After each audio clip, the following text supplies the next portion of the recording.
Bonjour à tous pour cette nouvelle vidéo où je vais révéler la solution du défi. D'abord, j'aimerais bien vous féliciter parce que j'ai eu beaucoup de retours. Je dois encore dépouiller les mails que j'ai reçus et je vous félicite là-dessus.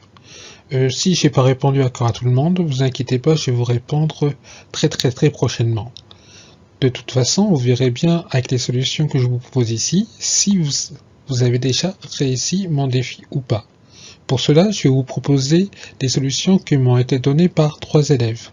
Je vais commencer par Denisa. La première solution que je vous propose, c'est celle de Denisa. Elle a introduit les deux liquides dans une bouteille qu'elle a retournée. Elle a fait un petit trou sur le bouchon qu'elle a calfeutré avec un adhésif.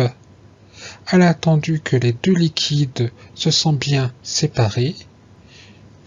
Puis, vous allez voir avec la vidéo ce qui se passe.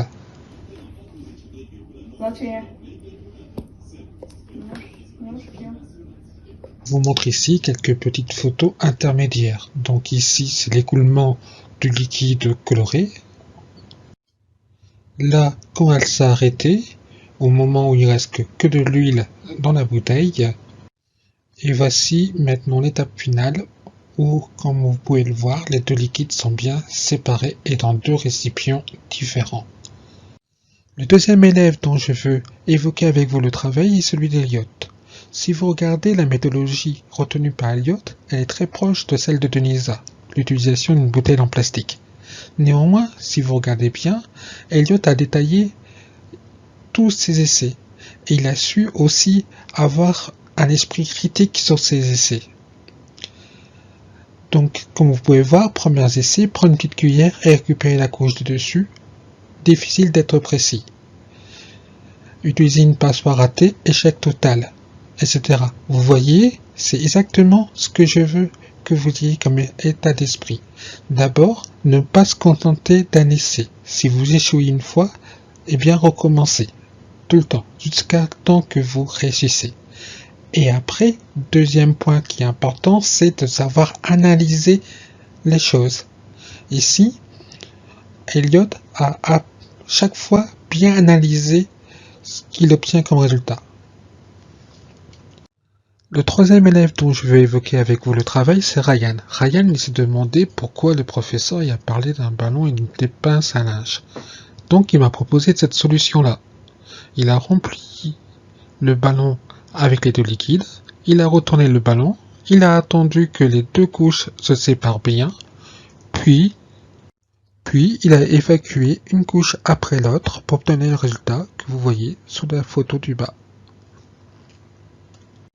Si j'avais parlé d'un ballon et d'une pince à linge, c'est pour cette éventualité-là. Vous voyez, j'ai pris une bouteille en plastique dont j'ai découpé le fond. C'est par là que je passe les liquides. Bien sûr, ma bouteille, je la tiens droite. Et au niveau du bouchon de la bouteille, j'ai introduit un ballon dont j'ai découpé le fond. Et la pince à linge me sert à arrêter le flux du liquide comme il va s'écouler. Pour cela, il faut que la pince à linge soit de bonne qualité, sinon ça va quand même couler. En physique-chimie, on utilise cette verrurie-là. Elle s'appelle une ampoule à décanter. Et je vous propose de voir une petite vidéo qui explique comment on s'en sert. On ferme le robinet de l'ampoule à décanter. Puis, on remplit l'ampoule à décanter avec les liquides.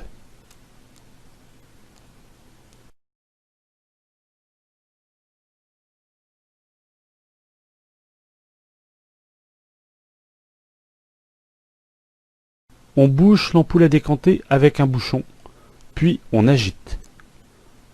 On ouvre le robinet à cause des risques de surpression. Après avoir refermé le robinet, on repose l'ampoule à décanter sur son support. On enlève le bouchon et on laisse reposer. On a un mélange hétérogène. Les deux liquides se séparent en deux phases différentes. Le liquide coloré est en dessous et le liquide incolore est au-dessus. Le liquide le moins dense, donc le plus léger, se trouve au-dessus, alors que le liquide le plus dense, donc le plus lourd, est dans le fond de l'ampoule à décanter. Pour pouvoir récupérer séparément les deux liquides, on opère de la manière suivante. À l'aide du robinet, on fait d'abord couler dans un premier bécher la phase numéro 1, la plus dense. On a donc le liquide coloré. Puis, dans un second bécher, on récupère un peu de mélange de la phase colorée et de la phase incolore. Enfin, on récupère dans un troisième bécher la deuxième phase, donc la moins dense. On a donc le liquide incolore.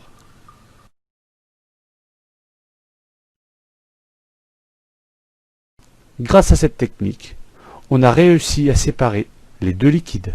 Donc maintenant, on va noter ceci sur le cahier. Donc nouvelle page, grand 3, séparer les constituants d'un mélange hétérogène composé de deux liquides non miscibles.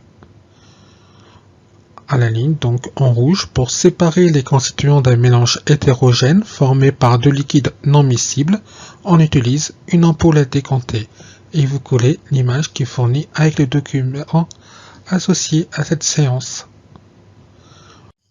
Maintenant, je vous propose deux exercices que je vous demande de me faire pour la prochaine fois et de me le transmettre par mail via l'ENT.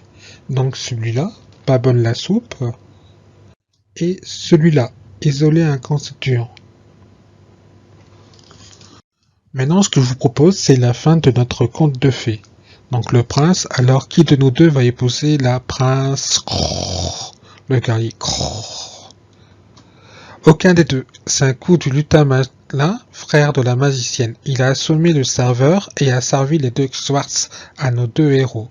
Il a mis un super somnifère dans leur boisson et nos deux héros se sont endormis pour 100 ans.